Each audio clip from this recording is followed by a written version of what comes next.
స్తోత్రం. హల్లెలూయా. మంచిది. కొద్ది సమయం దేవుని వాక్యాన్ని ధ్యానం చేసుకుందాం. ఇర్మియా గ్రంథం నుంచి 31వ అధ్యాయం 3వ వచనం, 23వ వచనం. ఇర్మియా గ్రంథం 31వ అధ్యాయము 23వ వచనం.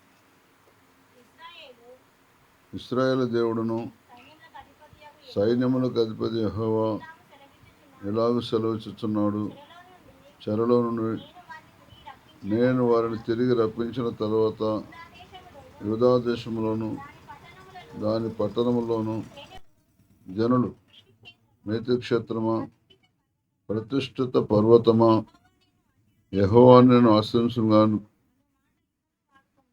అను మాట ఇకను వాడుకుందరు. చిన్న ప్రార్థన. పరిశుద్ధను మా తండ్రి, మీకే స్తుతి ఘనత మహిమా ప్రభావాలు మీకు ఆరోపిస్తున్నాం. ఇశ్రాయేలు దేవుడును సైన్యములకు అధిపతి యెహోవా ఇలాగ సెలవిస్తున్నాడు, చెరలో నేను వారిని తిరిగి రప్పించిన తర్వాత యూదా దేశంలోను దాని పట్టణంలోను జనులు నీతిక్షేత్రమా, ప్రతిష్ఠిత పర్వతమా, యెహోవాను ఆశ్రయించుకున్న మాట ఇకను వాడుకుందరు అనే మాట నేను సన్నిధికి వచ్చిన మేమందరము స్వతంత్రించుకోవాలంటే మేము చెరలో నుంచి ఎలా విడుదల పొందాలి? మీ కటాక్షం మా మీద నుంచి సహాయం చేయమని, మీ మార్గంలో వదిలించమని యేసును ప్రార్థిస్తున్నాం. ఆమేన్. చూడండి, 120 వస్తుంది. సియోనుకు తిరిగి వచ్చిన వారిని యెహోవా చెరలో నుండి రప్పించినప్పుడు మనము కలని వారిని వారు ఉంటే మన నోటి నిండా నవ్వు ఉండినని రాసింది.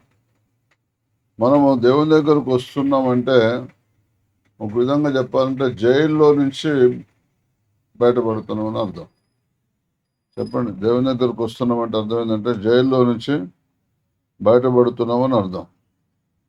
జైల్లో ఉన్నప్పుడు స్వాతంత్రం ఉండదు, జైల్లో ఉన్నప్పుడు సరైన సదుపాయాలు ఉండవు, జైల్లో ఉన్నప్పుడు అసలు ఇక లోకం అంటే ఏందో తెలియదు. జైల్లో ఉన్నప్పుడు అలాగూ మనకు ఎప్పుడైతే దేవుని దగ్గరికి వస్తున్నామో మనం చెరలో నుంచి బయటకు వచ్చిన వారితో సమానం. అంటే బయటకు వచ్చినాక అది ఎట్లుంటుంది?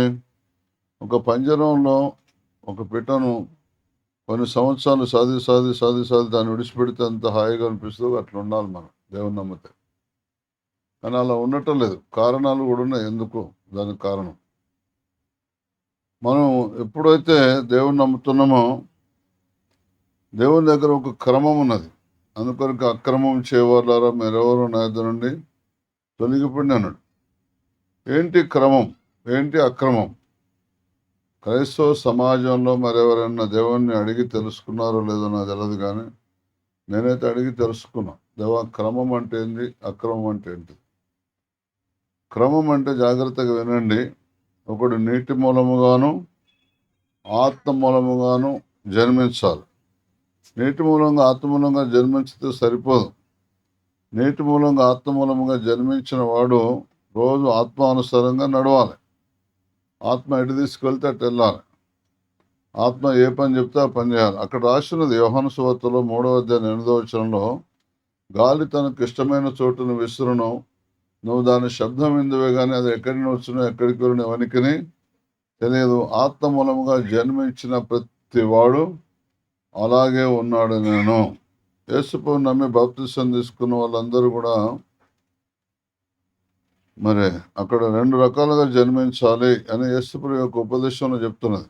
ఒకడు నీటి మూలముగా జన్మించాలి, ఆత్మ మూలముగా జన్మించాలి.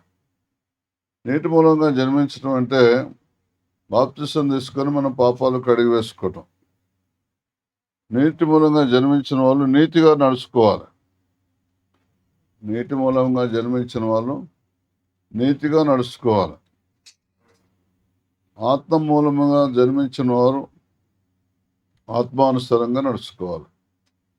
ఆత్మ ఎటు తీసుకెళ్తే ఆత్మ ఏం చేయమంటే అది చేయాలి. మన సంఘానికి దేవుడే అధ్యక్షుడిగా ఉండాలి. మనందరం ఒక ఎంప్లాయీస్, ఒక ఆఫీసులో ఉద్యోగస్తులాగానే. అపోస్తులనే ఉద్యోగం, ప్రవక్త అని. నేను జీతం తీసుకునేది నెలకు 500. ఒక 3 సంవత్సరాలు 4 సంవత్సరాలు జీతం తీసుకోకుండానే సేవ చేశాను. ఒక్క పైసా తీసుకోకుండానే సేవ చేశాను. వినండి, బాగా అండర్లైన్ చేసుకోండి. ఒకవేళ నేను చెప్పింది అబద్ధం అంటే మీరు ప్రార్థించి నాకు చెప్పండి, మీరు అన్ని అబద్ధాలు చెప్తున్నారు. వింటున్నారా? ఒక 3-4 సంవత్సరాలు జీతం తీసుకోకుండానే, ఒక 5 రూపాయలు కూడా తీసుకోకుండానే సేవ చేశాను. 3.5 సంవత్సరాల తర్వాత నెలకు 500 రూపాయలు చొప్పున కొన్ని సంవత్సరాలు తీసుకున్నాను. 500 బై 700, 700 బై 1000 రూపాయలు, 1000 రూపాయలు బై 2000, 2000 బై 3000, 2000, 4000, 5000, దాదాపు 10,000 వాడికి కూడా పోయిండొచ్చు. 10,000, నెలకు 10,000. అట్లా సేవ పెరుగుతుంటే అట్లా జీతం తీసుకుని జీతం తీసుకున్నా కానీ జీతగానిలాగా ఉండకూడదు, మళ్ళీ ఓనర్ లాగా ఉండాలి. తీసుకోవడానికి జీతం తీసుకోవాలి, కానీ మళ్ళీ ఎలా ఉండాలంటే ఓనర్ లాగా ఉండాలి. వాళ్ళనే నమ్మకస్తులు అంటారు. జీతం తీసుకోవాలి, ఓనర్ లాగా ఉండాలి, వాళ్ళని నమ్మకస్తులు అంటారు. వింటున్నారా? ఇక జీతం కాదు, మొత్తమే నలుసేటోళ్ళు ఉంటారు కొంతమంది. ఎంత ఇస్తే అంత నలుస్తారు, మొత్తం ఎంత వచ్చింది అనుకో అంత నలుసుడే. అది కరెక్ట్ కాదు. చెప్పండి, అది కరెక్ట్ అసలే కాదు. నువ్వు ఏ వస్తువు కొనుక్కున్నా దేవుని అడిగి కొనుక్కోవాలి. చెప్పులు కొనుక్కున్నా, బట్టలు కొనుక్కున్నా, బ్యాగ్ కొనుక్కున్నా, సూట్ కేసు కొనుక్కున్నా, డ్రెస్ కొనుక్కున్నా, సున్ని కొనుక్కున్నా, గడియారం కొనుక్కున్నా, నేనైతే కొనుక్కోను, నాకన్నా గిఫ్ట్లు వస్తాయి.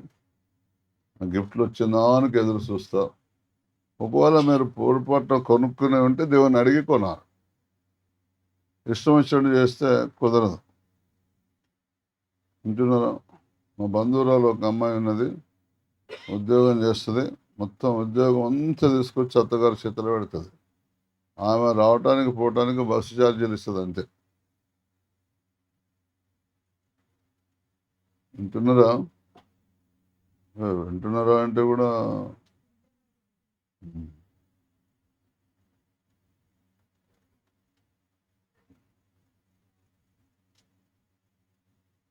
నేనైతే అదే నేర్పుతా ఎక్కడైనా. ఒకవేళ ఇలా నేను నడిపిన దానికి భిన్నంగా నడిస్తే నేను ఆ సంఘం విడిచిపెడతా. ఒకవేళ ఇది నేను కొన్న స్థలమైనా విడిచిపెడతా. ఒకవేళ నేను నా ద్వారా వీళ్ళందరూ రక్షించబడ్డ వాళ్ళైనా సరే విడిచిపెట్టేస్తాను. ఎందుకంటే కర్మం పాటించినప్పుడు నేను పక్క తొలగటమే కరెక్ట్. వాళ్ళైతే తొలగరు, వాళ్ళు ఎట్లాగో తొలగరు నాకు తెలుసు.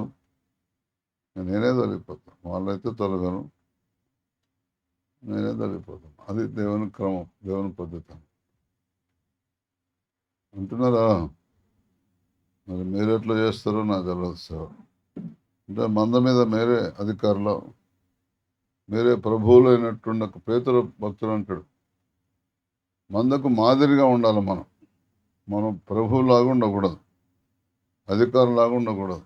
అందరూ సమానమే అన్నట్టుగా ఉండాలి. ఇప్పుడు అధికారులాగా ఉండకూడదు, అందరూ సమానమే, అందరం దేవుని పిల్లలు అన్నట్టు ఉండాలి. ఒకవేళ మీరు అలా ఉండకపోతే, మీరు అలా ఉండాలంటే ఏం చేయాలి? చదవండి, ఎఫెసీయులకు రాసిన పత్రిక 5వ అధ్యాయం 15వ వచనం. దినములు చెడ్డవి గనుక మీరు సమయం పోనీయక సద్వినియోగం చేసుకోవచ్చు, అజ్ఞానుల వల్ల కాక జ్ఞానం వల్ల నడుచుకున్నట్లు జాగ్రత్తగా చూసుకోండి. 15-16 వచనం, ఎఫెసీయులకు రాసిన పత్రిక 5వ అధ్యాయం.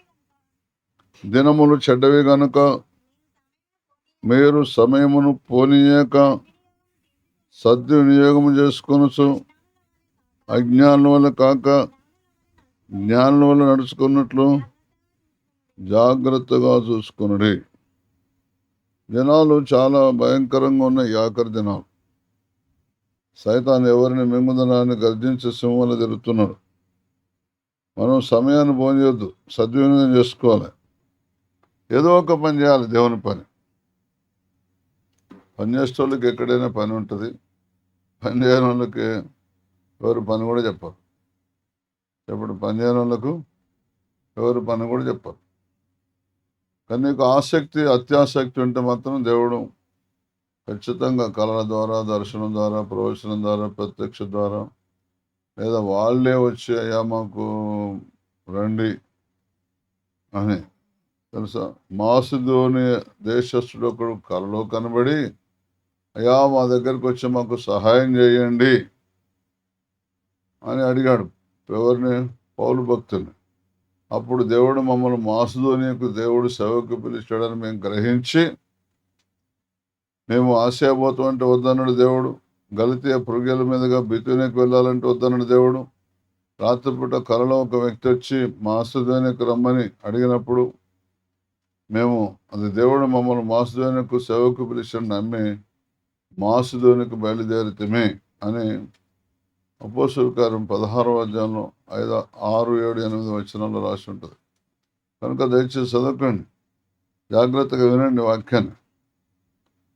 దేవుడు మనల్ని ఎందుకొరకు పిలిచాడు, మనం పిలిచిన పిలుపు యొక్క ఆంతర్యం ఏంటిది అని మనం ఆలోచన ఇస్తే, చెరలో నేను వారిని తిరిగి రప్పించిన తర్వాత యూదా దేశంలోను దాని పట్టణంలోను జనులు నీతి క్షేత్రమా ప్రతిష్ఠిత పర్వతమా, నీతి క్షేత్రమా ప్రతిష్ఠిత ప్రతిష్ఠించుకోవాలి. మనం దేవుని దగ్గరకు వచ్చినాక మనం ఇంతకుముందు మన గత జీవితంలో ఏమీ సాధించలే. మన తెలివితేటలు, మన శక్తియుక్తులు, మన ఉపాయాలు, మన టాలెంటు, మన చదువు, మన కష్టపడి పనిచేయటం అన్నీ ఉపయోగించను, కానీ ఏమి ప్రయోజనం లేదు. అప్పుల పాలైపోయాను, ఇంకా అవమానాల పాలైపోయాను, ఇంకా లోటుపాట్లతో ఉన్నాం, కనీస అవసరతలు కూడా తెచ్చుకోలేని దుర్దినాల్లో ఉన్నాం. కనుక దినములు చెడ్డవి కనుక సమయమును పోనీయక సద్వినియోగం చేసుకొని అజ్ఞానులు కాక జ్ఞానుల వల్ల నడుచుకున్నట్లు జాగ్రత్తగా. జ్ఞానులు అంటే అర్థం ఏంటంటే అజ్ఞానులు, జ్ఞానులు. చెప్పండి, అజ్ఞానులు అంటే ఆత్మ లేని వారు. చెప్పండి, అజ్ఞానులు అంటే జ్ఞానులు అంటే ఆత్మ గలవారు. ఆత్మ గలవారు నడుచుకున్నట్టు నడుచుకోవాలి మనం. జ్ఞానం అంటే యేసు ప్రభు. యేసు ప్రభు కలిగిన వారు, యేసు ప్రభు లేనివారు. కొంతమంది యేసు ప్రభు ఉన్నాడు అనుకుంటున్నా కానీ లేడు వాళ్ళ లోపల. తెలుసా, యేసు ప్రభు ఉంటే ఆ టైపే వేరుంటుంది, ఆ నడవడే వేరుంటుంది, ఆ ప్రవర్తన వేరు, ఆ మాటే వేరుంటుంది. దీనత్వం ఉంటుంది, వినయం ఉంటుంది, సాత్వికం ఉంటుంది, ప్రేమ ఉంటుంది, అందరినీ ప్రేమించే ప్రేమ ఉంటుంది. ఒక కులపోలని, ఒక మత పోలని, ఒక ఇష్టమైన వాళ్ళని కాదు, అందరినీ ప్రేమించే సమానమైన ప్రేమ ఉంటుంది. దేవుని ఆత్మకు పక్షపాతం ఉండదు, వేషధారణ ఉండదు, స్వప్రయోజనం ఉండదు, డాంబికాలు ఉండవు.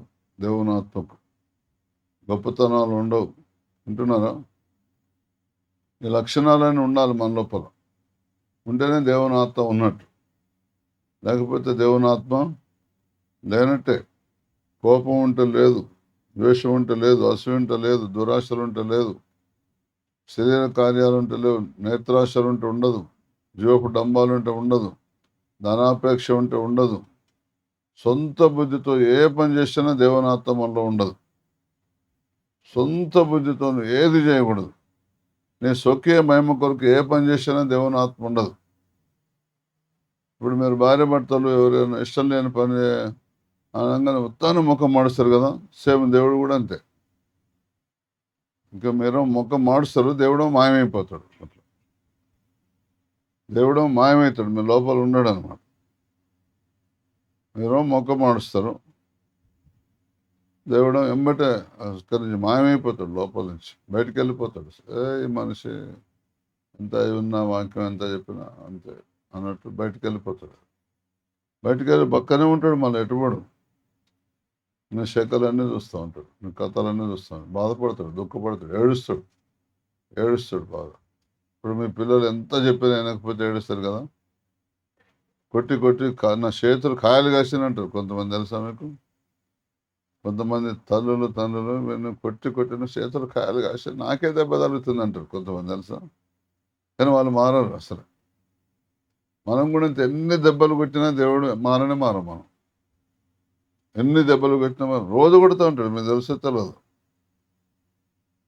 చదువుతారా విలాప వాక్యాలు 3:3లో ఆయన మాటికి దినమెల్లా నన్ను దెబ్బలు కొట్టుస్తున్నాడు అని రాస్తుంటుంది. చదవండి, విలాప 3:3.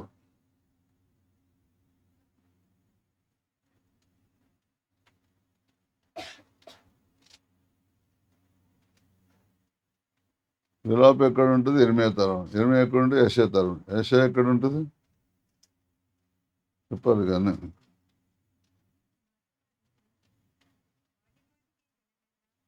మాటి మాటికి దినమెల్లా ఆయన నన్ను దెబ్బలు కొట్టుచున్నాడు.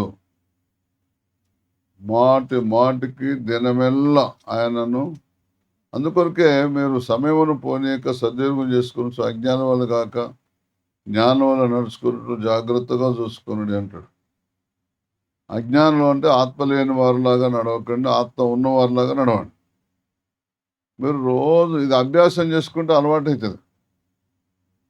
ఇప్పుడు ఒక ఆయనకు సైకిల్ ఒకటో నేర్పడు, అస్సలు సైకిల్ పట్టుకోవాలంటే నడపలేడు తెలుసా. అటు మీదనన్నా పడేసుకుంటాడు, లేకపోతే దాని మీదనే పడతాడు నడిపెట్టు. బ్యాలెన్స్ ఆపలేడు. కొంతమంది ఒక్క చేతితోటే నడుపుతారు తెలుసా సైకిల్. అంటే ఇట్లా పట్టుకోబోయేటప్పుడు ఇట్లా ఒక్క చేతితోటే పట్టుకుపోతారు. కొంతమంది రెండు చేతులతో ఒక్కసారి అటు పడిపోతారు, ఇటు పడతారు. దాని బ్యాలెన్స్ కంట్రోల్ చేయలేరు అన్నమాట.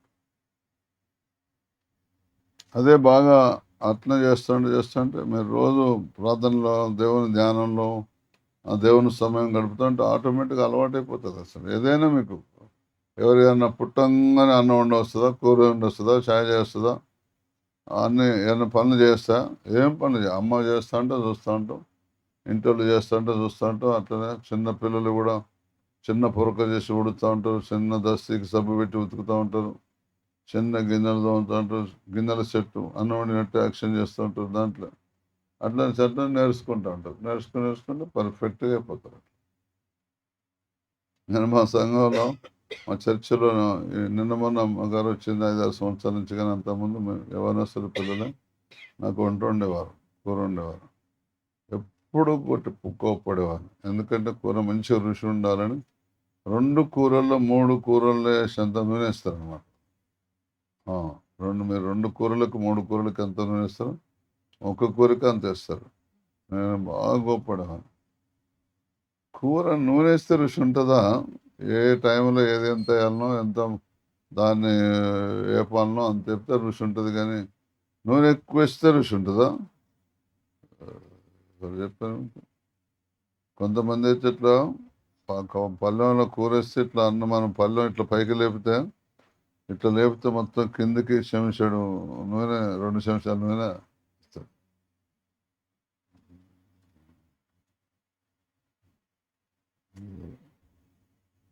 ఎప్పుడు గొప్పడేవాను. ఎప్పుడు నేను ఏదో తింటా. ఇప్పుడు ఇంకొక పాస్టర్ వస్తాడు, ఆయనకి ఇట్లా మీరు ఇట్లా చేస్తే అని అంటే ఒక బుజ్జి మరి ఏం చేసిందో నాకు తెలియదు. కానీ నూనె తక్కువ వేసింది, చాలా టేస్ట్గా చేసింది. అన్న ఈ కూర ఎవరు వండారు? నేనే వండినాను. మరి ఎన్ని రోజులు నువ్వు ఇట్లా ఉండలే కదా, ఇట్లా నేను అన్నిటికీ ప్రార్థన చేసిన అన్నది. నూనె ఎంత వేయాలి దేవుడా అడిగాను, పసుపు ఎంత వేయాలి, కారం ఎంత వేయాలి, తాలింపు గింజలు ఎప్పుడు వేయాలి, ఎట్లా చేయాలి, తాలింపు గింజలు వేసినాక మళ్ళీ ముక్కలు ఎప్పుడు వేయాలి, అన్నీ అడిగి చేశాను అన్నది. అంత టేస్ట్ ఉన్నది తెలుసా. మనం ఆటోమేటిక్గా మనకు అలవాటు అయిపోతుంది, అభ్యాసం అయిపోతుంది. అభ్యాసం అంటే సాధకం అయిపోతుంది, అభ్యాసం అంటే ఎక్సర్సైజ్ అయిపోతుంది. ఇప్పుడు కండరాలు బాగా లావు కావాలంటే ఒక్కసారి ఇట్లా డంబుల్స్ పట్టుకు ఇట్లాంటి అయిపోతుందా?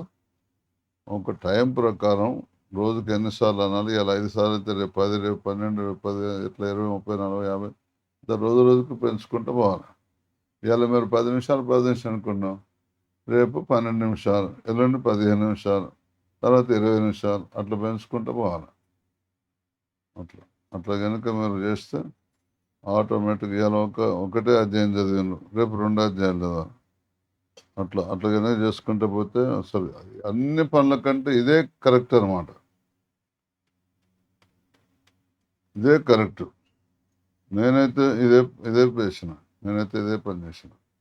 ఇప్పుడు నేను చేసి చెప్తాను. నేను కొత్త నిబంధన గ్రంథాన్ని మొట్టమొదటి నేను నమ్ముకున్న మొదటి సంవత్సరం 27 సార్లు చదివాను. 27 సార్లు. కొంతమంది 50 సంవత్సరాల క్రైస్తవులు కూడా 27 సార్లు చదవరు తెలుసా. 50 సంవత్సరాల క్రైస్తవులను కూడా 27 సార్లు చదవరు. చదవరు. ఇది పెద్ద బైబిల్ ఒక్కసారి చదివాను. పెద్ద బైబిల్ ఒక్కసారి ఏం చదివానంటే, పెద్ద బైబిల్ బాలశిక్ష, పెద్ద బాలశిక్ష లాంటిది అంతే. ఆ, ఆ, ఈ- ఈ ఊరికే రాస్తాం, పలక మీద రోజు రాస్తాం. ఇప్పుడు పలక పని అయిపోయింది. యేసు యొక్క జీవిత చరిత్ర, యేసు చేసిన కార్యాలు కొత్త నిబంధన. పాత నిబంధన యేసు దగ్గర నడిపించడానికి బాల శిక్షకుడు అనండి, బాల అని గలతి పత్రికలో రాసింది, బాల శిక్షకుడు అని. కనుక దయచేసి ఆ దేవుని దగ్గర రావటం కొరకు మాత్రమే. తర్వాత నీతి న్యాయాలు ఎలా అనుసరించి నడవాలి. మనం కనుక రోజు ఆత్మానుసంగా నడిస్తే ధర్మశాస్త్రం మన మీద ప్రభుత్వం చేయదు. చెప్పండి, మనం ఆత్మానుసంగా నడిస్తే ధర్మశాస్త్రం మన మీద ప్రభుత్వం చేయదు. మనం ఆత్మ అందుకొరక దేవునికి దావీదు భక్తుడు ఎందుకు ఇష్టం అంటే, రోజు ఆత్మానుసంగా నడిచేవాడు. ధర్మశాస్త్రం ఆయన మీద ప్రభుత్వం చేయలే. ఒకసారి ఈ సముఖపు రొట్టెలు బల్ల ఉంది, బాగా ఆకలితో ఉన్నాడు దావీదుతో కలిసి కొంతమంది. బాగా ఆకలి, గుళ్ళకి వచ్చాను. రాగానే రొట్టెలు ఇట్లా మొత్తం నెట్టు గట్టి కనబడుతున్నాయి. దాని మీద ఇంత ఎత్తు కనబడుతున్నాయి. ఎమ్మట వాళ్ళు వచ్చి ఆ రొట్టెలు తీసుకొని తిన్నారు. అసలు దీంట్లోకి ఎవరు రాకూడదు, యాజకులు తప్ప ఎవరు రాకూడదు. కానీ దావీదు వచ్చి తిని, ఎందుకు మరి దావీదును దేవుడు క్షమించినట్టు రోజు ఆయన చెప్పినట్టు వింటాడు అనమాట. ఎప్పుడు ఆయన చెప్పినట్టు వింటాడు అట్లా. లేయా ఇప్పుడు చూడండి, ఆఫీసర్ చెప్పినట్టు క్లర్క్ ఉన్నాడు అనుకో, ఆయన ఎన్ని తప్పులు చేసినా ఏమన్నాడు తెలుసా? ఇదెలా సంగతి. ఎస్ఐ గారి కింద హోంగార్డ్స్ ఉన్నాడు అనుకో, చెప్పినట్టు నడు అనుకో, ఎన్ని తప్పులు చేసినా ఏమన్నాడు తెలుసా? మీకు తెలియదు అట్లా? తెలుసు. వాళ్ళు పై అధికారులు ఎట్లా చెప్తే అట్లనో అనుకో, వాళ్ళు ఎన్ని తప్పులైనా వినలేదనుకో, ఆయన ఎంత మంచి పని చేసినా చికాకు చేస్తారు తెలుసా? చెప్పిన మాట వినలేదనుకో, ఎంత మంచి పని చేసినా సరే మళ్ళీ 30 తిప్పలు పెట్టి 3 సార్లు నీళ్ళు తాగిస్తారు. నిన్న యూట్యూబ్లో చూసిన ఒక కలెక్టర్ గారిని 57 స్థలాలకు ట్రాన్స్ఫర్ చేశాను తెలుసా? మళ్ళీ మంచోడు.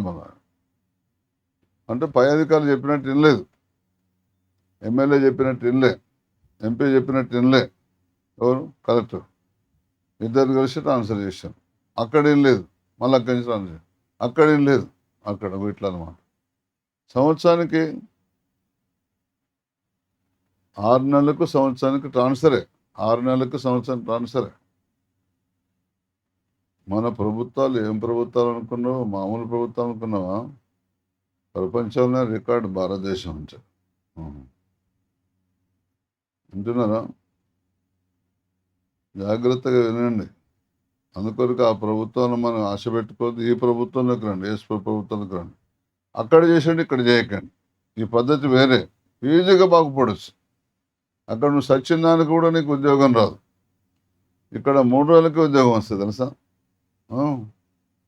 అక్కడ సచ్చిన దానికి కూడా నువ్వు గోల్డ్ మెడలిస్ట్ అయినా ఉద్యోగం రాదు దాంట్లో తెలుసా నీకు? అదే మనిషి మానవుడు 10వ తరగతి 2-3 సార్లు ఫెయిల్ అయినా ఉద్యోగం వస్తుంది తెలుసా నీకు? మొత్తం డూప్లికేట్ సర్టిఫికేట్తో కూడా బ్యాంకుల ఎంప్లాయ్ అవుతాడు తెలుసా? మినిస్టర్ల కొడుకులు కానీ మనవాళ్ళు కానీ అట్లా అవుతారు తెలుసా? మీకు తెలియదు. అందుకొరకు ఆ ప్రభుత్వాన్ని విడిచిపెట్టండి. ఏదో వాళ్ళకు పన్నులు కట్టడానికి మాత్రమే కట్టండి అంతే. కానీ వాళ్ళు ఏదో బాగు చేస్తారు, వాళ్ళు ఏదో ఊరగా పెడతారు, వాళ్ళు ఏదో చేస్తారు అనకండి. ఆశలు పెట్టుకోకండి.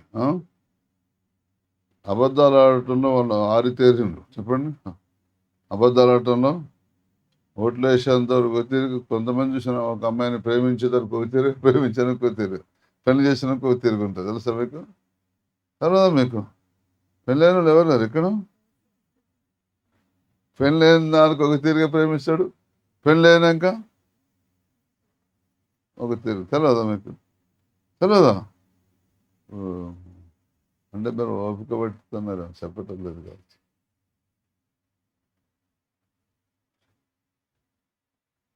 దేవుని స్తోత్రం. హల్లెలూయా.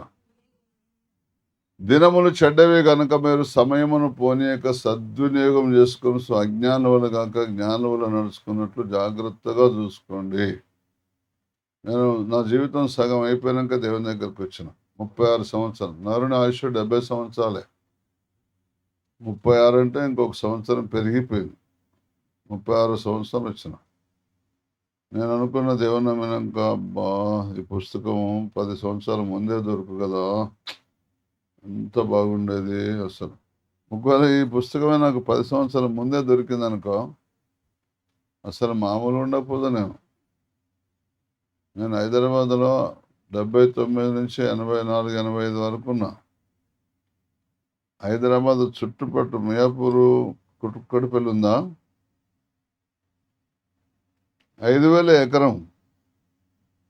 ఎకరం భూమి 5,000 ఎకరం. గుంట కాదు, 2 గుంటలు కాదు, 5 గుంటలు, 10 గుంటలు కాదు, 1 గుంట కాదు, గజం కాదు. ఇప్పుడు గజం 50,000 ఎంత ఉంది, 1,00,000 ఉన్నారు. ఎకరం 5,000. 2 ఎకరాలు మాట్లాడుకొని వచ్చిన కూడా. బెండతోటి వేసిండు నాన్న. మరి ఇక్కడ నాకు మియాపూర్ పోయినాం, చేనులకు పోయి అడిగిన కూడా. అందుకొరికి 10 సంవత్సరాల ముందే దొరుకుతానా, అప్పుడు నేను అసలు ఎట్లుందని అనుకున్నా. సరే ఉండగానే ఉండకపోదు, మళ్ళీ మామూలుగా ఉండకు. 10,000 ఉన్నాయి నా దగ్గర. 2 ఎకరాలు కొనే పైసలు ఉన్నాయి, పైసలు దగ్గర. కానీ 2 ఎకరాలు కొంటే కోళ్ళ ఫారం పెడదాం అనుకున్నా. ఏది మాంసం కోళ్ళు 40 రోజులకే వస్తాయి. మేము తెలుసా తెలియదు, 40 రోజులకే వస్తాయి కోత. మార్కెట్ పంపొచ్చు. అయితే రోజు క్వింటాలు ధాన్యం కావాలి వాటికి. వాటికే పైసలు అవుతాయి. వీటికి 5,000 కానీ వాటికి 50,000 అవుతాయో అంత అవుతాయో. అంత బాగా తింటాయి అనమాట. ఇంకా తినడానికి, దానికి ఆఖరి కావడానికి ఒక ఇంజక్షన్లు వేయాలి. బాగా తిని ఇంకా 40 రోజుల్లో కిలోన్నర 2 కిలో అట్లా కావాలి. ఆ పైసలు లేవు నాకు. ఆ పైసలు లేక అయినా సరే ఇప్పుడు అయిపోయింది. దీన్ని జాగ్రత్తగా, సమయాన్ని పోనీయకుండా జాగ్రత్తగా పాటించాలి అని తీర్మానం చేసుకున్నా.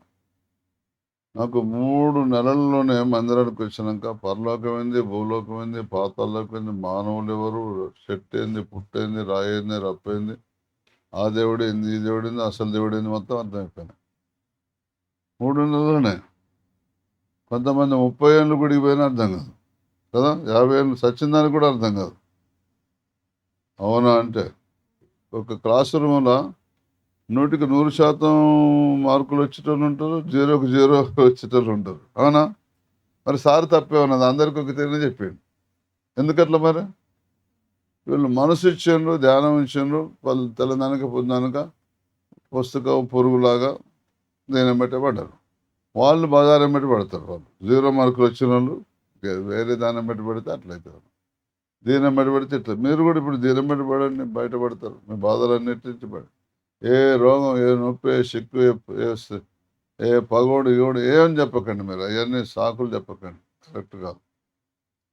ఎంత మంచి దేవుడు, ఎంత మంచి పుస్తకం దేవుడు మనకి ఇచ్చిండు. మీరు అట్లా చేయకండి. అయిపోయిందో తెలుసో తెలియకో. అందుకొరకే దినములు చెడ్డవి కనుక మీరు సమయం పోనీయక సద్వినియోగం చేసుకుని అజ్ఞానం వల్ల కనుక జ్ఞానం వల్ల. డబ్బు అవసరం లేదు బాగుపడటానికి. తెలివైతే అస్సలే అవసరం లేదు బాగుపడటానికి. చదువు అయితే అస్సలే అవసరం లేదు బాగుపడటానికి. యేసు యొక్క 12 శిష్యులు విద్య లేని పామరులు వాళ్ళు. వింటున్నారా? విద్య లేని పామరులు వాళ్ళు ఈ భూమి మీద ఉన్న మానవులందరికంటే శ్రేష్టమైన వారు. అన్ని విషయాలు శ్రేష్టమైన వారు. గోల్డ్ మెడలిస్టులు, పిహెచ్డీలు, ఈహెచ్డీలు అంటున్నారు కదా. పరమవీర చక్ర, ఆ చక్ర, ఈ చక్ర ఏదో అవార్డులు ఉన్నాయి కదా, పద్మశ్రీ గిద్మశ్రీ ఉన్నాయి. వాటన్నిటి మించిన వాళ్ళు ఆ 12 మంది తెలుసా. లయలయ యెషయా గ్రంథం 41వ అధ్యాయం 2వ వచనం ఇలా చెప్తుంది. యెషయా గ్రంథం 41వ అధ్యాయం 3వ వచనం చదవండి మొదలు. అతడు వారిని తరుముచున్నాడు, తాను ఇంతకు ముందు వెళ్ళని త్రోవని అతడు వారిని తరుముచున్నాడు, తాను ఇంతకు ముందు వెళ్ళని త్రోవని సురక్షితంగా దాటిపోతున్నాడు.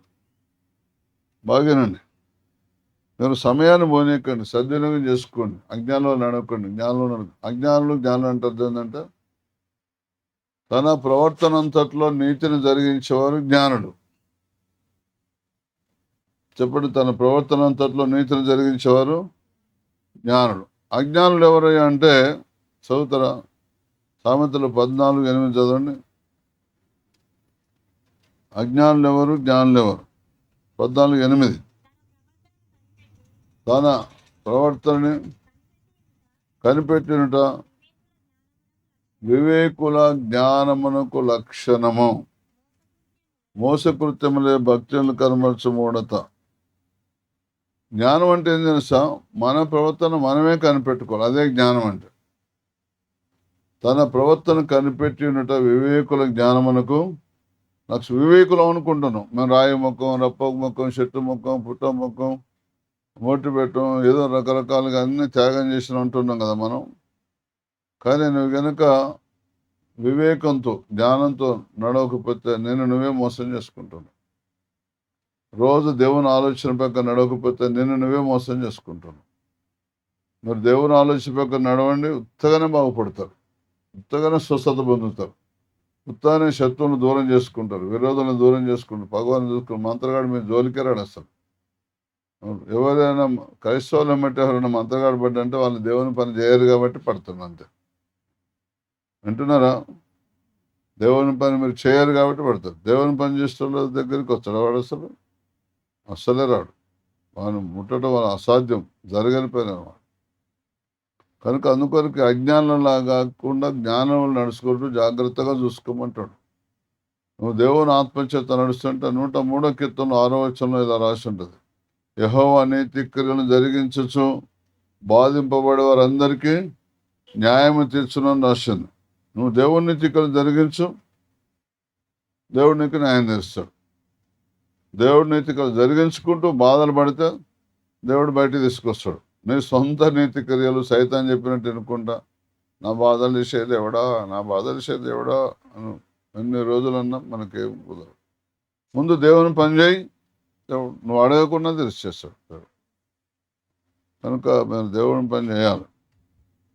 దేవుని పని అంటే ఏంటిది అంటే, జ్ఞానులాగా నడుచుకుంటే దేవుని పని చేసినట్టు, అజ్ఞానులాగా నడుచుకుంటే ఇక నీ సొంత బుద్ధో లేకపోతే సైతాన్ బుద్ధి అయి ఉంటుంది. అసలు చేయకండి. హల్లెలూయా. తన ప్రవర్తన అంతటిలో నీతిని జరిగించవాడిని తూర్పుని పిలిచిన వాడేవాడు. ఆయన అతనికి జనములు అప్పగించుచున్నాడు, రాజుల్లో బరుస్తున్నాడు. దూలుమల వారిని అతని ఖడ్గమునకు అప్పగించున్నాడు, ఎగిరిపోవు పుట్టువల అతని వెంటికి వారిని అప్పగించుచున్నాడు. అతడు వారిని తరుముచున్నాడు, తాను ఇంతకుముందు వెళ్ళని తోవని సురక్షితముగా దాటిపోతున్నాడు. ఎవడు దీన్ని ఆలోచించి జరిగించను? ఆది నుండి మానవంశాన్ని పిలిచిన వాడిని యెహోవానగు నేను మొదటివాడను, కడవడి వారితో కూడా ఉండవాడను. మన ప్రవర్తన అంతటిలో నీతి ఉండాలి అనండి అందరూ. మన ప్రవర్తన అంతటిలో నీతి ఉండవలను. ప్రవర్తన అంటే అరికాల నుంచి నడినెత్తి వరకు ఉన్న అవయవాలన్నీ వాక్య ప్రకారం ఉండాలి, అది ప్రవర్తన. కళ్ళ కొరకు వాక్యం ఉన్నది, చెవుల కొరకు వాక్యం ఉన్నది, ముక్కు కొరకు వాక్యం ఉన్నది, మూతి కొరకు వాక్యం ఉన్నది, కళ కొరకు వాక్యం ఉన్నది. 2 ఉంటాయి నాలుకలు, తెలుసా మీకు? అంటారు కొంతమందిని అంటారు తెలుసా, మనకి 2 నాలుకలు ఉన్నాయి అంటారు. వినలేదా మీరు ఎప్పుడు? వినలేదా?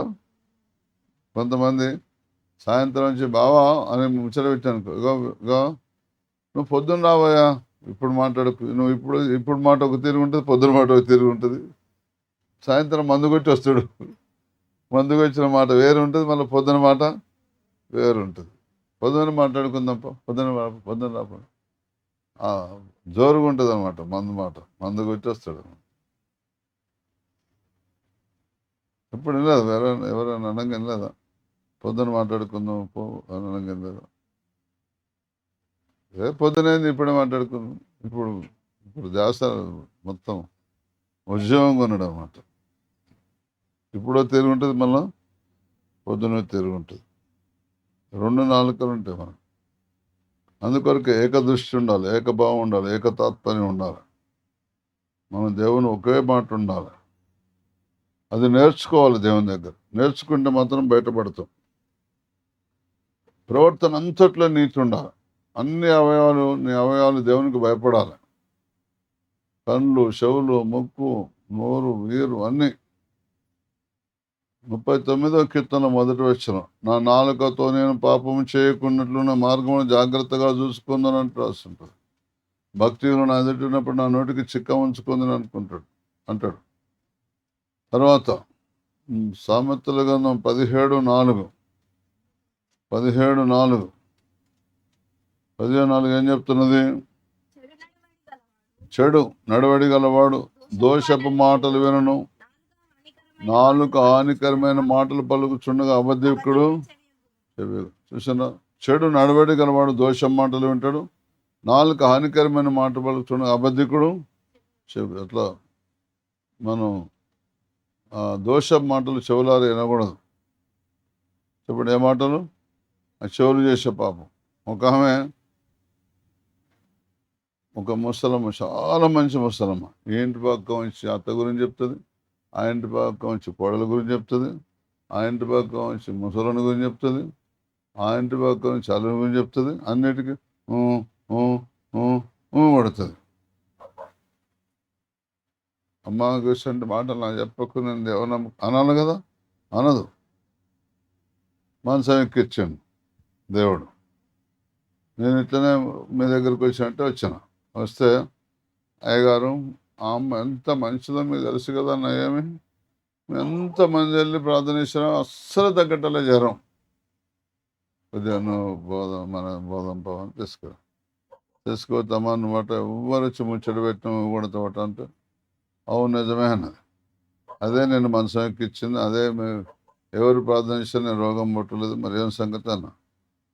అది మాత్రం నిజమే. ఇక నేనేం చేస్తాను, మనసు పండుకున్నా ఊకొచ్చి ఏమో చెప్తుంది, ఆమె చెప్తుంది, అందరికీ ఊగొట్టిన అంటది. మరి ఇప్పటి నుంచి నా తప్పైంది, ఊగొట్టున్నాను, ఎవరి మాటలు వినకు, ఎవరన్నా వస్తే ప్రార్థన చేసుకుందాం బుజ్జి అని వెళ్ళిపోతుంది. ఉండదా? మీకు ఎందుకు ఎవరైనా ముచ్చట పెట్టడానికి వచ్చానుకో, బుజ్జి అక్కడ షాప్ ఉన్నది, తీసుకెళ్ళి ప్రార్థన కొద్దిసేపు, నేను ఎవరు దొరకలేదని నేను ఎదురు చూస్తున్నా, నువ్వు వచ్చినావు అంటే నాకు పని ఉన్నది అని వెళ్ళిపోతుందా? చూడదు. పోదా చూడండి. పోదంటావా? అదే ముచ్చట పెట్టి గంట సేపు కూర్చుంటుంది. వింటున్నారా? అదే జ్ఞానులు అజ్ఞానులు అంటే అదే అనమాట. ప్రవర్తన అంతట్లో నీతి ఉండాలి. పండుగని మాటలు రుచిగల భోజనములు లోకడుపులోనికి దిగిపోతాయి. 119వ కీర్తన 38వ వచనం. 119వ కీర్తన 38వ వచనం. లేదా 30 లేదా 39 చదవండి. అది కాదు, దానికంటే ముందు 36. 36 వ్యర్థమైన వాటి చూడకుండా. చూసారా, కన్నుల పాపం. మొట్టమొదటిదేమో నాలుక పాపం, రెండవదేమో చెవుల పాపం, ఇప్పుడేమో అనండి కన్నుల పాపం. అనండి, వ్యర్థమైన వాటి చూడకుండా నా కన్నులు ఇవేమో. నీ ధర్మశాస్త్రం చదవండి. నీ మార్గములో నడుచుకున్నటకు. అది మనం ఎందుకు దేవుడు బతికేయాలంటే ఆయన మార్గం నడవటానికి బతికేయాలి. ఆయన మార్గాల్లో నడిస్తే అప్పుడు నీకు ఆశీర్వాదాలు దేవుళ్ళు వస్తాయి. నీ మార్గం నడిస్తే, నేనే మార్గం సత్యం జీవం అనలేదా? ఆయన మార్గం నడిస్తేనే ఆశీర్వాదం, ఆయన మార్గం నడిస్తేనే హెచ్చింపబడతావు, ఆయన మార్గం నడిస్తేనే గొప్ప చేయబడతావు. కనుక ఆయన మార్గంలో నడవండి. నేనే మార్గం సత్యం జీవం, నా ద్వారానే తప్ప ఎవడును తండ్రి యొద్దకు. తండ్రి అంటే ఏంటిది? పోషించేవాడు. తండ్రి అంటే ఏంటిది? నేను సంరక్షించేవాడు. తండ్రి మీరు అప్పుడప్పుడు తల్లిగారింటికి పోతారు, టిఫిన్కి పైసలు ఇస్తారా? భోజనానికి పైసలు ఇస్తారా? వారు చీరలు పెడతారు, చీరలకు పైసలు ఇస్తారా? అన్ని ఫ్రీ అనండి, అన్ని ఫ్రీ అనండి. మీకు భూమి మీద యేసు ప్రభు దర్శనము రక్షణ ఫ్రీ, తండ్రి దర్శనము అన్ని ఫ్రీ. నేనే మార్గం, సత్యం, జీవం, నా ద్వారానే తప్ప ఎవడును తండ్రి వద్దకు, తండ్రి దగ్గరకు వచ్చాడంటే చచ్చిపోయాక పోవడా? చచ్చిపోయాక అందరు పోతారు. అమ్మా, ఇది గమ్మత్తున్నది. చచ్చిపోయాక అందరు పోరా? ఇప్పుడు ధనవంతుడు పోలేదా? లాజరు పోయిన ధనవంతుడు పోలేదా? తండ్రి అయిన అబ్రహామా అని అనలేదా? అది కాదు, ఇక్కడ ఉన్నప్పుడే పోవాలి. ఇక్కడ ఉన్నప్పుడు పోవాలంటే ఏం చేయాలనో మత్తయి సువార్త 11వ అధ్యాయం. ఇక్కడ ఉన్నప్పుడు పోవాలంటే ఏం చేయాలనో మత్తయి సువార్త 11వ అధ్యాయం 27వ వచనం చదవండి. బాగినండి, అందరు వినండి. సమస్తమును నా తండ్రి చేత నాకు అప్పగింపబడి ఉన్నది. బాగినండి. తండ్రి గాక ఎవడును కుమారుని ఎరగడు, కుమారుడు గాకను కుమారుడు ఎవనికిని ఆయన అంటే తండ్రిని, కుమారుడు ఎవనికిని తండ్రిని బయలుపరచని ఉద్దేశించను వాడుగాకను మరెవడు తండ్రిని ఎరగడు. నీకు తండ్రి దగ్గరికి వెళితే నీకు అన్ని ఫ్రీగా. తండ్రి అర్థం ఏంటంటే నీకు చింత లేదు. అప్పులు తీరుతాయి, ఇప్పులు తీరుతాయి, అంతా సదుపాయాలు కలగజేస్తాడు. ఇల్లు వస్తుంది, వాకిలు వస్తుంది, చేను వస్తుంది, సెలపు వస్తుంది, బర్రె వస్తుంది, గొర్రె వస్తుంది, మేక వస్తుంది, దొడ్డు వస్తుంది, అన్నీ వస్తాయి. మళ్ళీ అన్నీ ఫ్రీ. ఇంకా మాకైతే ఇంకెన్నెన్నో వచ్చినాయి. సగం కూడా చెప్పాలి నేనైతే. దేవుని నమ్మకం ముందు 2 రూపాయల కిలో బియ్యం, ఇప్పుడు సన్న బియ్యం వచ్చినాయి తెలుసా? తండ్రి దొరికినాక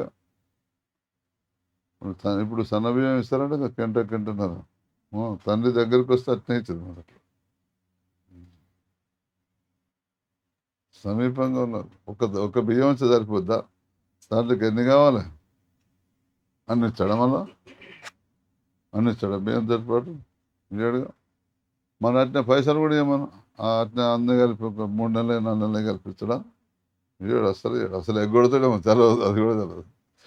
లేయా, జాగ్రత్తగా వినండి, అసలు చేయకండి.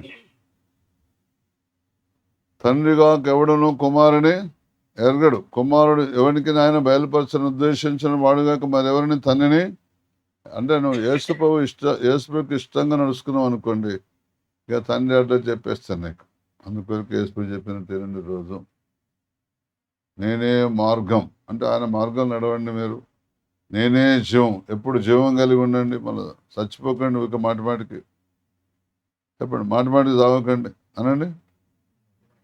నీవు జీవించుచున్నావు అన్న పేరు మాత్రం ఉన్నది, కానీ నువ్వు మృతుడవే అంటే చచ్చిపోయిందా బతికిండా?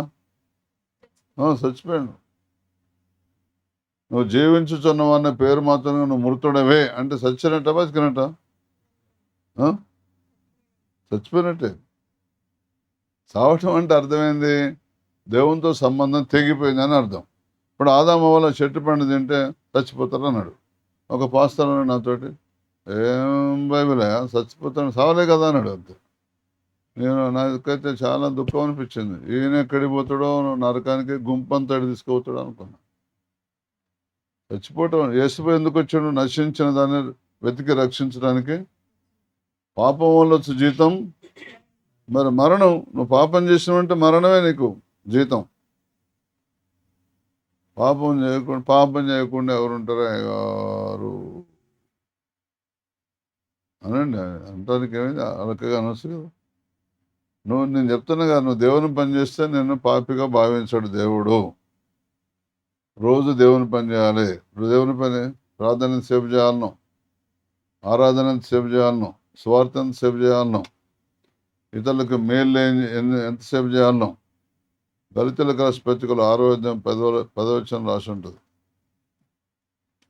అక్కడ కూడా అంతే అంటాడు, సమయం దొరికిన కొలది.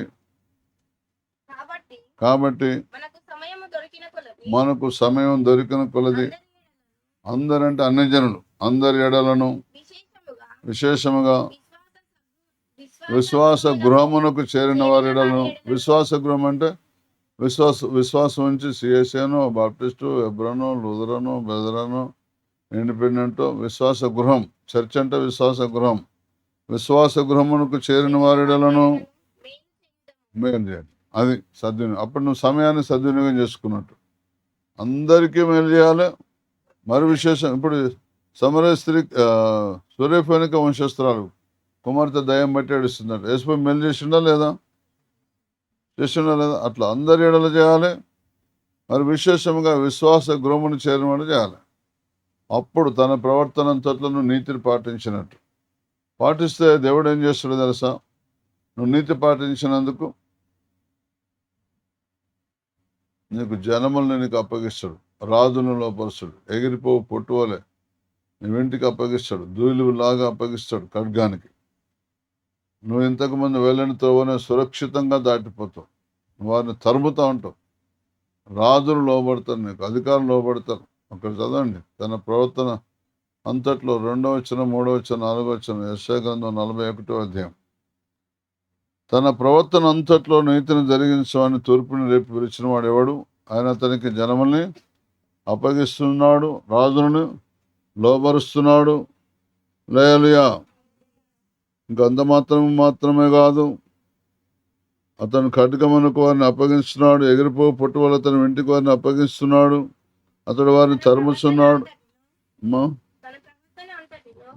మీరు ప్రవర్తన అంతట్లో దేవుని వాక్య ప్రకారం ఉండండి, ఇక మీ బాధలు పోయినట్టే.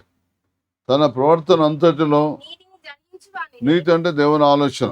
దేవుని ఆలోచన జరిగించేవారిని తూర్పుని రేపి దేని కొరకు పిలుస్తున్నాడు? స్వస్థతలు కలగజేయటానికి, అద్భుతాలు చేయటానికి, మహత్కాలు చేయటానికి, ఆత్మను రక్షించడానికి, రాజులను లోబరుచుకోవడానికి. ఆయన అతనికి అంతే. నువ్వు నీతి ఉంటే జనాలను అప్పగిస్తాడు దేవుని. రాజులు లోబడతావు నువ్వు దేవుని నీతి రోజు పాటిస్తే. దూని వల్ల వారిని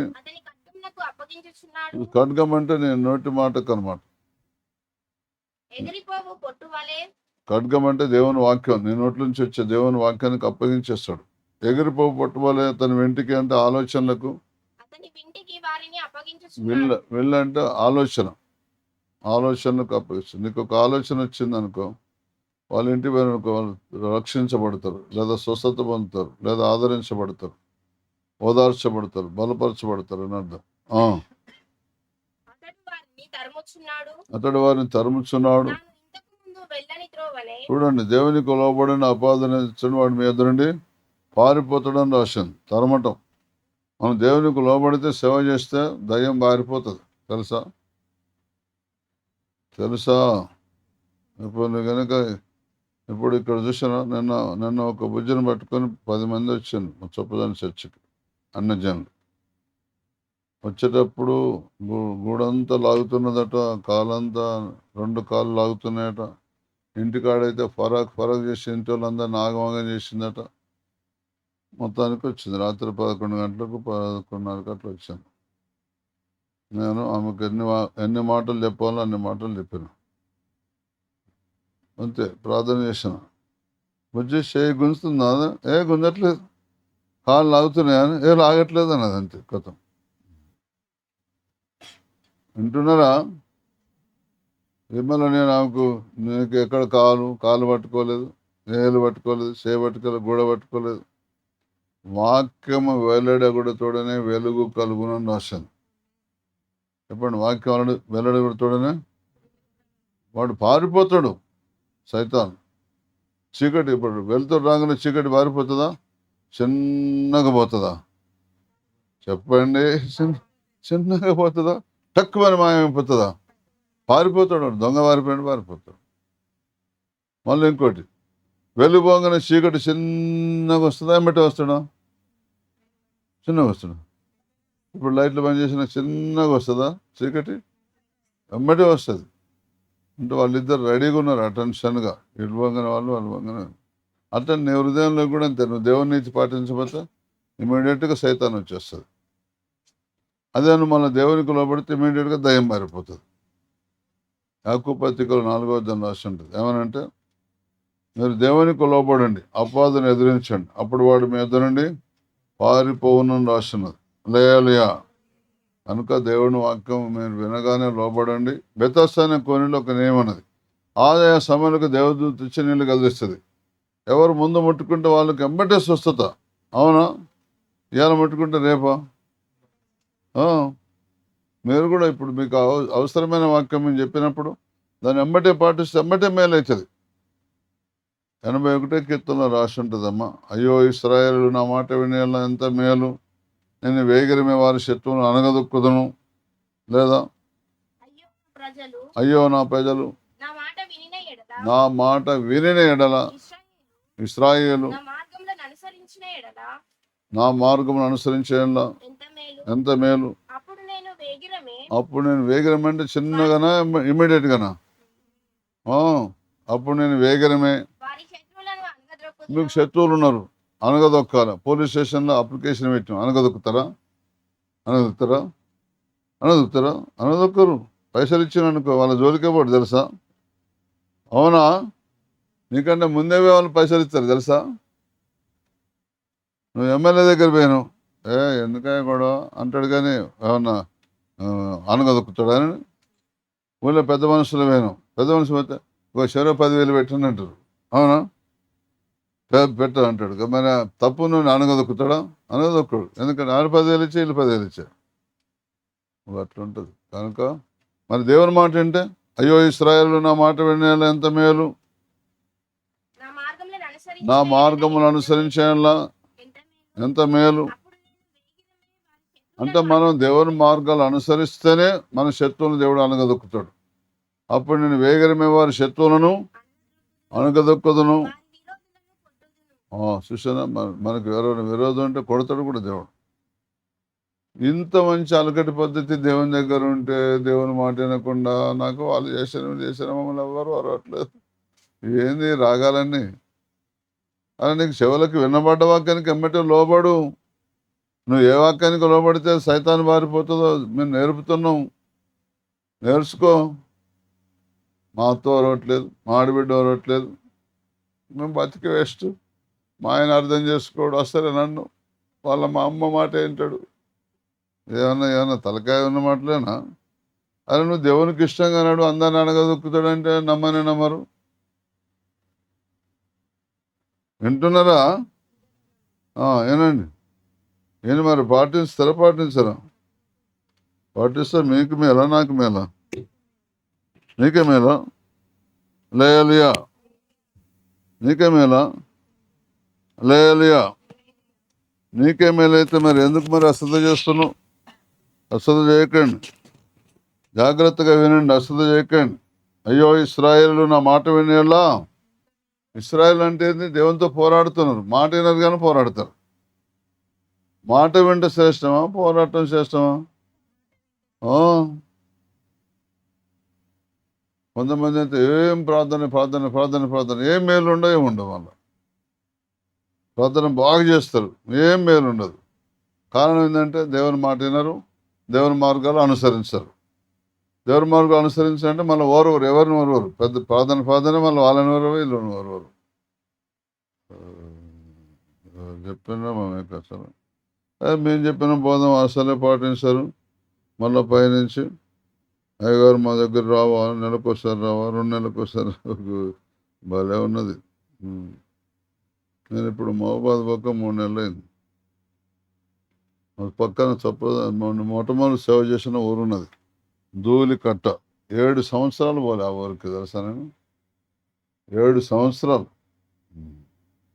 ఇప్పుడు నేను పాపాయిపేటకు పోక ఎన్ని సంవత్సరాలు అయింది, కాలేదా?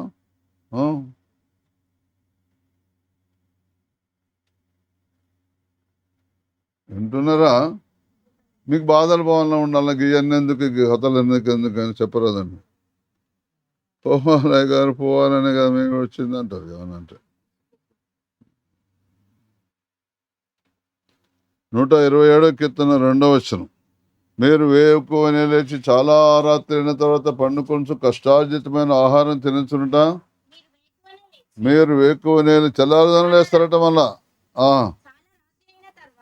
రాత్రి దానిక సంపాదన పని చిన్నింట్లో తీసి పెద్దింట్లో పెట్టాడు, చిన్నింట్లో పెట్టాడు.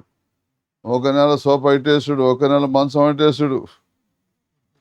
గమ్మత్ సెట్టింగులు మారుతా అంటారట. మీరు వేకువనే లేచి చాలా రాత్రి అయిన తర్వాత పండుకొనుచు కష్టార్జితమైన.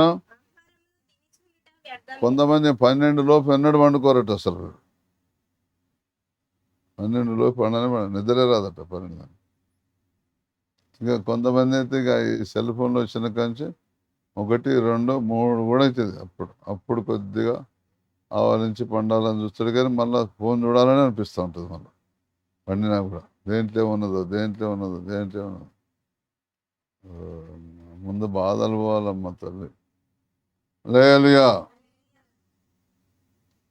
అశ్రద్ధ చేయకండి. నీరు వేకువ నిలిచి చాలా రాత్రైన తర్వాత పండు కొంచెం కష్టార్జితమైన ఆహారం తినచుండే వ్యర్థమైన తన ప్రియులు నిద్రించడం వారికి ఇచ్చు ఆయన వారికి ఇస్తుంది.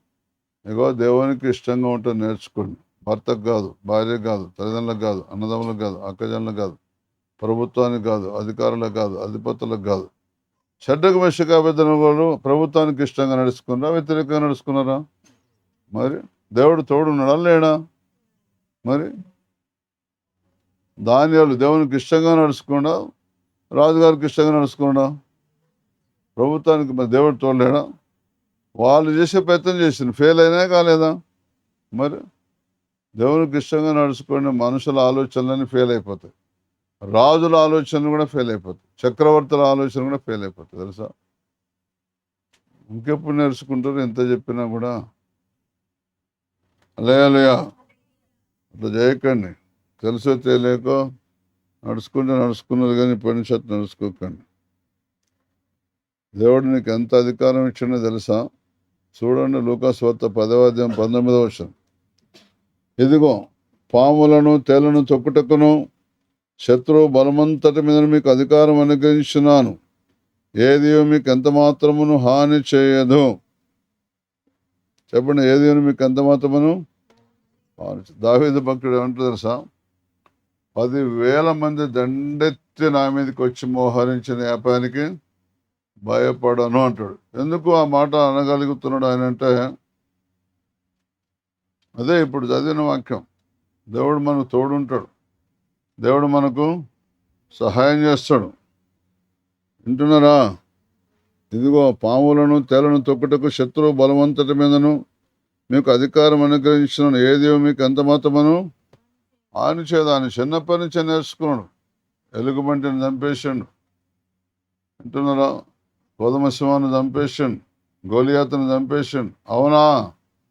అవునా అంటే దేవుని చిత్త ప్రకారం నడిస్తే మన మీద ఎవ్వరు గెలవరు. తెలుసా? ఎవ్వరు నిన్ను ముట్టరు. ప్రభుత్వాలు గిత్తారు, సింహాలు ముట్టవు. వింటున్నారా? గుడ్డేలకు ముట్టదు. అలేహలేహ చూశాను కదా. దేవుని చిత్త ప్రకారం నడవటం నేర్చుకోండి, అభ్యాసం చేసుకోండి. దేవుడు మిమ్మల్ని ఏర్పాటు చేసుకుని పిలుచుకుని ప్రత్యేకించుకున్నాడు. దేవుని స్తోత్రం. హల్లెలూయా. వింటున్నారా? 146 ఇదిగో పాములను తేళ్లను తొక్కుటకును. పాములు అంటే ఏందో తెలుసా? మీరు పాములను ఎత్తిపట్టుకుందరని రాస్తున్నది మార్క్స్ వార్తలు. పాములు అంటే అర్థం ఏంటంటే వంకరతోవలు. చెప్పండి, పాము అంటే ఏంది? వంకరతోవలు. తేలు అంటే ఏంది? కొండలు లేపటం. కొండగాడు బైబిల్లో రాసింది. 146వ కీర్తనలో ఏం రాసింది? కొండెము చెప్పేవారు భూమి మీద స్థిరపడకుండా ఉండేదరని రాసింది. వింటున్నారా? 140వ కీర్తన 11వ వచనం. కొండెములాడువారు భూమి మీద స్థిరపడకుందురుగాక, ఆపత్తు బలత్కాలను తరిమి. చూసాను, కొండలు చెప్పడం అంటే వీళ్ళ సంగతి వాళ్ళకు, వాళ్ళ సంగతి వాళ్ళకు, వాళ్ళ సంగతి వాళ్ళకు అట్లా చెప్పకూడదు మనం. తెలుసా? ఎక్కడే మర్చిపోవాలి అనండి. కొండలు చెప్పాడు స్థిరపడరు భూమి మీద. అసలు స్థిరపడరు. మీరు ఒకరి సంగతి ఒకళ్ళకి అస్సలు చెప్పకండి. నన్ను చాలామంది అడుగుతారు, సొప్పదన్నే ఉంటావా అన్నారు. కొండలు చెప్పాను, సొప్పదం లేకపోతే అడుంటా. నేను కొండలు చెప్పితే నేను అక్కడి నుంచి ట్రాన్స్ఫర్ అయిపోతా. కొంతమంది చూసినా ఈ ఊళ్ళో కొద్ది రోజులు, ఆవుల కొద్ది రోజులు ఉంటారు. బైబిల్ రాసింది 140వ కీర్తన 11వ వచనం రాసింది. ఏమని? కొండెములాడువాడు కొండగాలి మాటలు రుచిగల భోజనం లోకడుపులోనికి దిగిపోతాయని రాసింది. తీయగా మాట్లాడతారు. అక్క నీకు ఈ సంగతి తెలుసా? ఏంటి ఇంకా తెలియదు? మీరు చెప్పరా? నిజంగా తెలియదా? ఎవరు చెప్పలేదా అంటుంది. మొత్తం మనం అంత ఆగమాగం చేస్తుంది మొత్తం మైండ్ అంతా. వింటున్నారా? కొండాలు తేలుకుండి అది ఇంకా చెప్పలేదని ఆమె శిమశిమ అంటూనే ఉంటుంది. తేలు కొడితే ఎట్లా శిమశిమ అంటూ ఉంటుంది. కొండలు చెప్పకండి. కొండలు చెప్తే కొంపలు మునుగుతాయని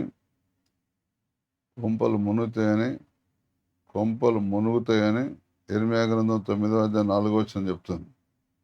ఇర్మియా 9:4 చెప్తుంది. కొండలు చెప్పకండి. చదవండి.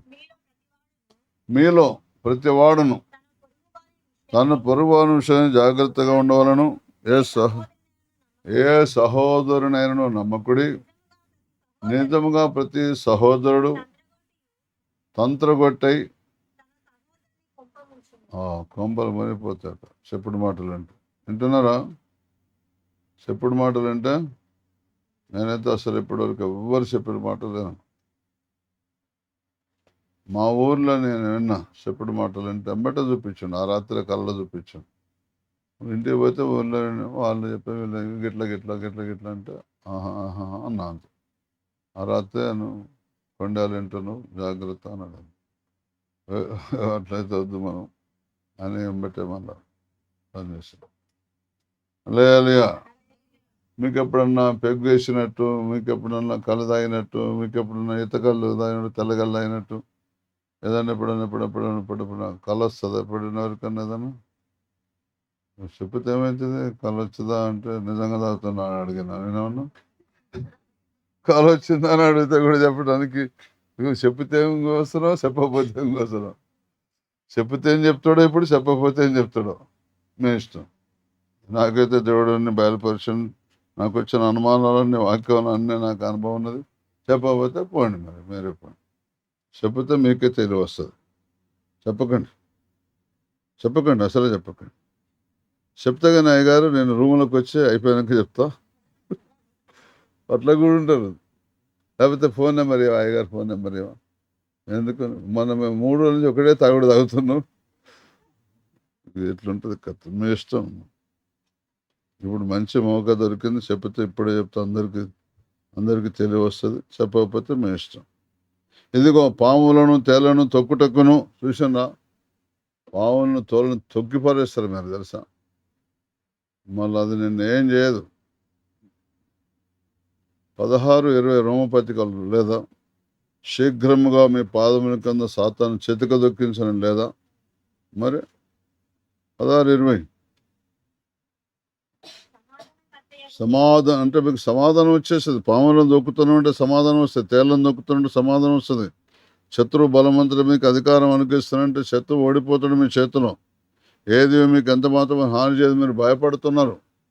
కొంతమంది పగబట్టి వాడు పగబడతాడే, వానికి అట్లా చూడకే, వాడు మంచోడు కాదే, అది మంచిది కాదంటారు. ఎవరు ఏం చేయలేరు. ఒక తొక్కుడు దొక్కుతారు తెలుసా? మీ ప్రవర్తన అంతట్లో నీటుంటే. వింటున్నారా అంటే లేయలుయా 146 యెహోవా నిరంతరము ఏలును, సియోను నీ దేవుడు తరములన్నిటిను రాజ్యం చేయను. వింటున్నారా? తరతరాలు యుగాలు ఉండే దేవుడు, ఆయనదే రాజ్యం అంతా. నువ్వు నా మాటని దేవుని మాట ప్రకారం నడుచుకో, నీకు బాధలన్నీ పోతాయి. తిమోతికి రాసిన మొదటి పత్రిక 6:18 18-19 రెండు కలిసి ఉంటాయి. చదవండి. తిమోతికి రాసిన మొదటి పత్రిక 6:18-19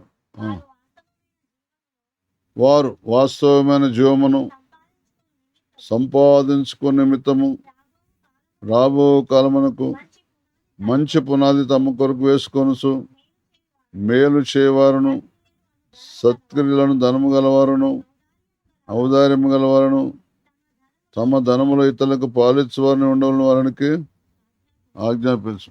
చూస్తున్న దేవుని యొక్క వాక్యం చెప్తున్నదా? వాస్తవమైన జీవం సంపాదించుకుని. ఇప్పుడు ఉన్నది మనది వాస్తవమైన జీవం కాదు, శాశ్వతమైన జీవము, నిజమైన జీవం కాదు ఇప్పుడు మనం చేసేది. ఇది ఇప్పుడు మనం ఒక అతిథిలాగా, ఒక చుట్టాలింటికి పోయినట్టు వచ్చినాం భూమి మీదకి. చెప్పండి, మనం ఎట్లా వచ్చినాం? చుట్టాలింటికి పోయినప్పుడు ఓపిక ఉండాలో వద్దా? చుట్టాలింటి అన్ని సదుపాయాలు ఉంటాయా? మన ఇంటికాడ టైంకి ఛాయ్ తాగుతాం, వాళ్ళు టైంకి పోస్తారా? ఇక్కడ మన ఇంటికాడ టైంకి టిఫిన్ తింటాం, అక్కడ పెడతారా? అక్కడ మన ఇంటికాడ వేడి వేడి నీళ్ళు స్నానం చేస్తాం, అక్కడ దొరుకుతాయా?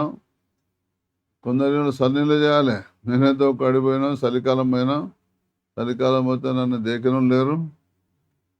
పోతే చలికాలం చల్లటి నీళ్ళు ఇట్లా ఇట్లా పెడితే మళ్ళీ మీరు ఫ్రిడ్జ్ నుంచి వాటర్ బాటిల్ తీసుకొచ్చినవా? అవి అట్లున్నాయి నీళ్ళు. తప్పదు, పోసుకోవాలి. పోసుకున్నాక 1-2 గంటలకే మొత్తం శరీరం అంతా, మొత్తం ఆరోగ్యం అంతా దెబ్బతిన్నది. ఇంకా ఎవరు చెప్పుకోలే. ఇంకా ఏం చేయాలో చేసుకున్నట్లు. జాగ్రత్తగా వినండి, దేవుని యొక్క వాక్యం చెప్తున్నది. వాస్తవమైన జీవమును సంపాదించుకునే నిమిత్తం మనం నిజమైన జీవితాన్ని సంపాదించుకోవడానికి ఏంటి నిజమైన జీవితం అంటే? ఇప్పుడు దృశ్యమైనవన్నీ అదృశ్యం కాబోతున్నాయి, అదృశ్యమైనవన్నీ దృశ్యం కాబోతున్నాయి. మనకు కళ్ళకు కనబడని అన్ని వాక్యాలు విన్నాయని ప్రత్యక్షం కాబోతున్నాయి. ఇప్పుడు మన కళ్ళకు కనబడేటి అన్ని వాక్య ప్రకారం అదృశ్యం కాబోతున్నాయి. భూమి ఆకాశాలను సముకొని పారిపోబోతున్నాయి, ఒకటి కూడా నిలవదు. వాస్తవమైన జీవం సంపాదించుకోండి. వాస్తవమైన జీవం సంపాదించుకోవాలంటే మేలు చేయవారు రాబో కాలమందు మంచి పునాది మీ కొరకు మీరు వేసుకోవాలి. చెప్పండి, ఏం వేసుకోవాలట? మంచి పునాది మీ కొరకు మీరు వేసుకోవటం మాత్రమే కాదు, రాబో కాలంలో మంచి పునాది తమ కొరకు వేసుకోవచ్చు. మేలు చేయవారును, ఎవరైతే మేలు చేస్తారో మేము మంచి పునాది వేసుకుంటాం. సత్క్రియలను ధనము గలవారును, మంచి పనులు చేయండి, మీరు ధనం సంపాదించుకున్నట్టే. నువ్వు ఎంత మంచి పనులు చేస్తే అంత ధనవంతులు అవుతారు ఈ భూమి మీద. నేనైతే నాకు అర్థమైపోయింది. నేను ఇక మంచి పనులు చేయటం ప్రారంభించిన, నా అప్పులన్నీ తీరిపోయినాయి. అదే మరి వేరే పనులు చేస్తే తీరుతాయా? తీరు. సత్క్రియలను ధనము గలవారును, ఔదార్యము గలవారును. ఔదార్యం అంటే అర్థమైంది తెలుసా? మీ దగ్గర డబ్బు ఉందనుకోండి, అవసరం ఉన్న వాళ్ళకు, అక్కర ఉన్న వాళ్ళకు, ఆపదలు ఉన్న వాళ్ళకు, ఆ పూటకు తిండి లేని వాళ్ళకు, ఆ పిల్లలకు ఫీజులు లేని వాళ్ళకు, ఆ ఇంటికి కట్ట లేని వాళ్ళకు, ఇంట్లో బకెట్ లేని వాళ్ళకు, ఇంట్లో బియ్యం లేని వాళ్ళకు, ఇంట్లో వాళ్ళ అవసరతకు లేని వాళ్ళకు, కటకట ఉన్న వాళ్ళకు, దాన్ని ఔదార్యం గలవారును తమ ధనముల ఇతరులకు.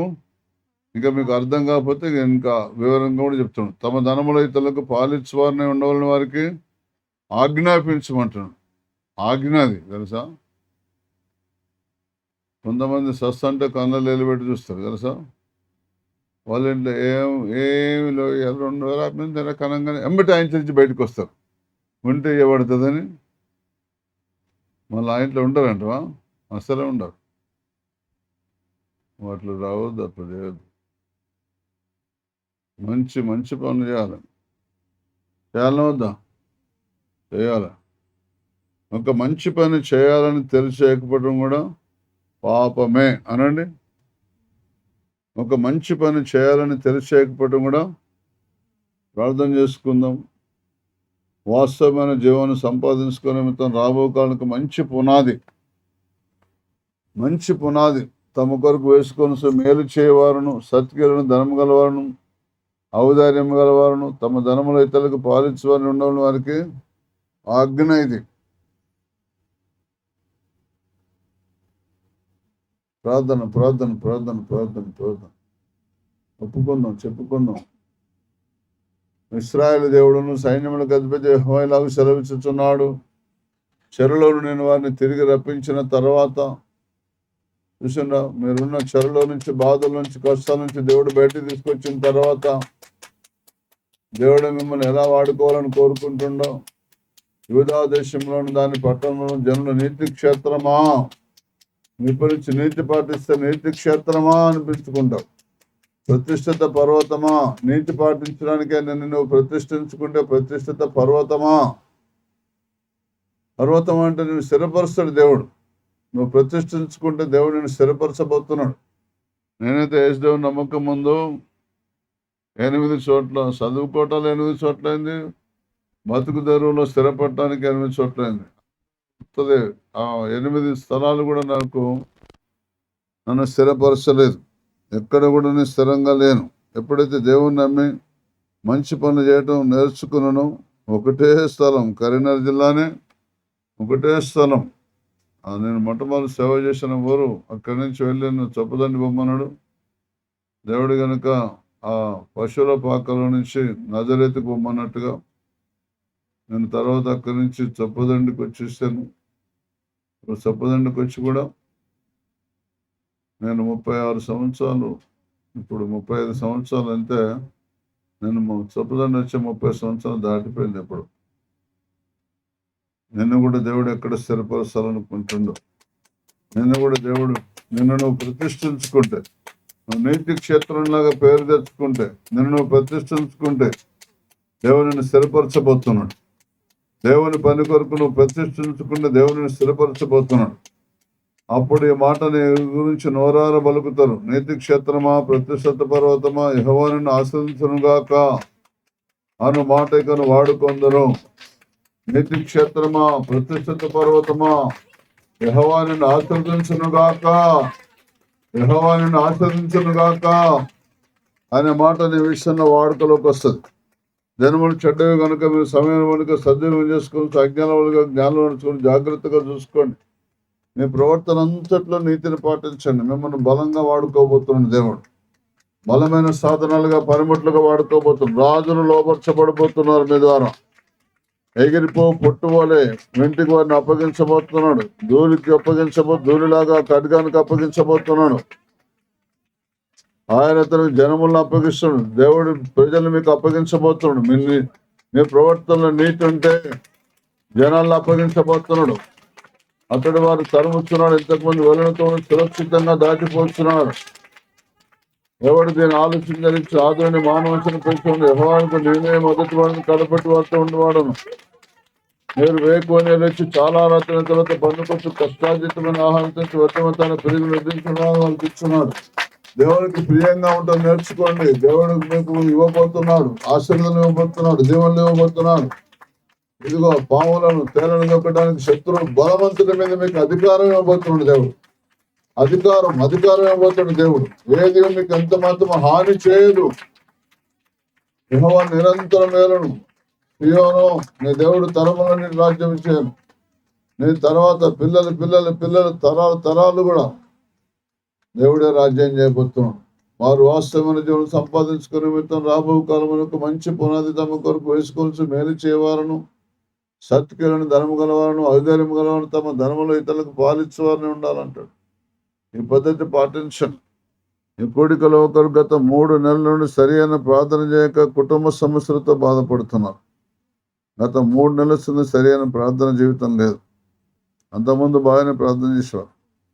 ఒక యవనస్తురాలు తిరుగుబాటు స్వభావంతో ఉన్నది. మీ ప్రవర్తన మార్చుకోవాలి. కొందరు అనారోగ్యంతో బాధపడుతున్నారు. వాక్యానికి లోబడితే దేవుడు మిమ్మల్ని స్వస్థపరుస్తాడు. తీర్మానం చేయండి. కొందరు అనారోగ్యంతో బాధపడుతున్నారు. వాక్యానికి లోబడతానయ్యా అనండి. ఇప్పుడే మీకు స్వస్థత కలగబోతుంది. ప్రార్థన చేసుకుందాం.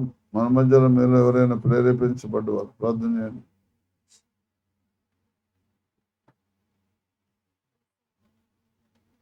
మనలో ఎవరైనా మీరు ప్రేరేపించబడ్డవారు ప్రార్థన చేయండి.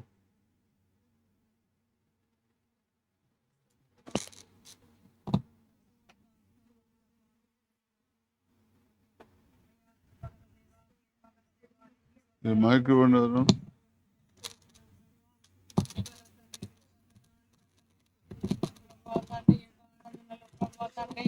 అయ్యా ప్రభా మా మధ్యలో ఉండి తండ్రి మాతోని ప్రభా తండ్రి అయ్యా ప్రభా నువ్వు మాట్లాడినందుకే నీకు వందనాలు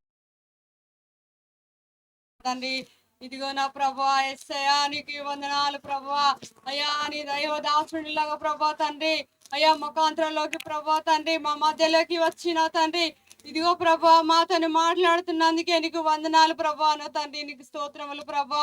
అయ్యా నీకు స్తోత్రములు ప్రభా. యొక్క మందిరం అంతయో ప్రభా తండ్రి అయ్యా ప్రభా నువ్వు ఆవరించినందుకే నీకు వందనాలు ప్రభా తండ్రి. ఈ దినము ప్రభా తండ్రి మా హృదయాలను ప్రభా తండ్రి నీకు స్తోత్రములు తండ్రి. తెరవబడి ఉన్నాయి తండ్రి, నీకు స్తోత్రములు ప్రభా. అయ్యా మాతో నీ మాట్లాడుతున్నాను చెప్పిన దేవుడా ప్రభా, ఇప్పుడే ప్రభా తీర్మానించుకోమని చెప్తున్నావు అయ్యా, నీకు స్తోత్రములు ప్రభా. అయ్యా నీ ఘనమైన నామమునికి వందనాలు స్తోత్రములు ప్రభా తండ్రి. ఇక్కడ కూడిన బిడ్డలందరినీ దీవించండి తండ్రి, ప్రతి ఒక్క బిడ్డను దీవించండి ప్రభా. ప్రతి ఒక్క బిడ్డతో నువ్వు మాట్లాడుతున్నాను చెప్పినావు దేవా, నీకు స్తోత్రములు.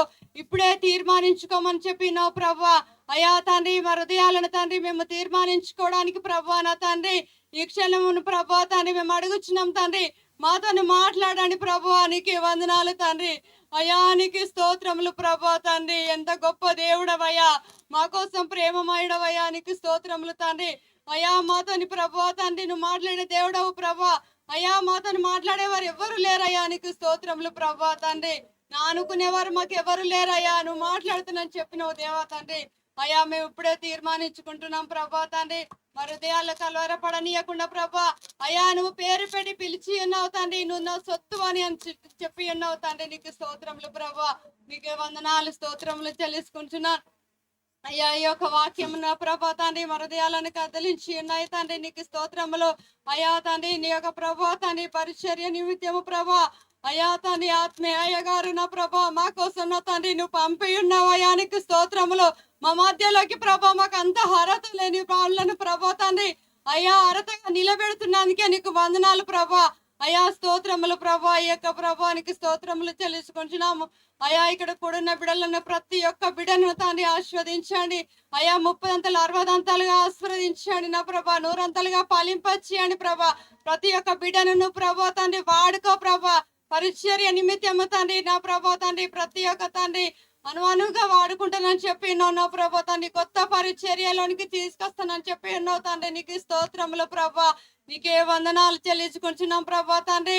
అయ్యా ఈ యొక్క గృహమందున తండ్రి బిడ్డలను కూడా దీవించండి ప్రభా.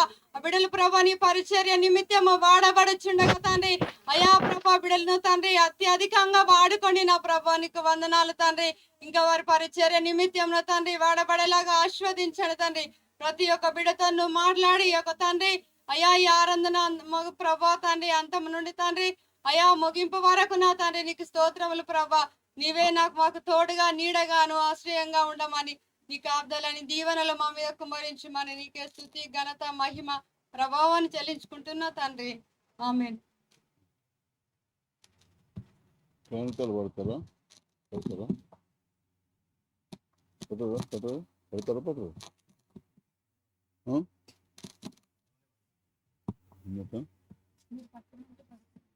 అసలు పట్టదు కదా. వద్దు. మన తండ్రి దేవుని ప్రేమ ప్రభువైన క్రీస్తు పరిశుద్ధాత్మని సమాధాన అభిషేకం సర్వలోకమున సమస్త పరిశుద్ధులకు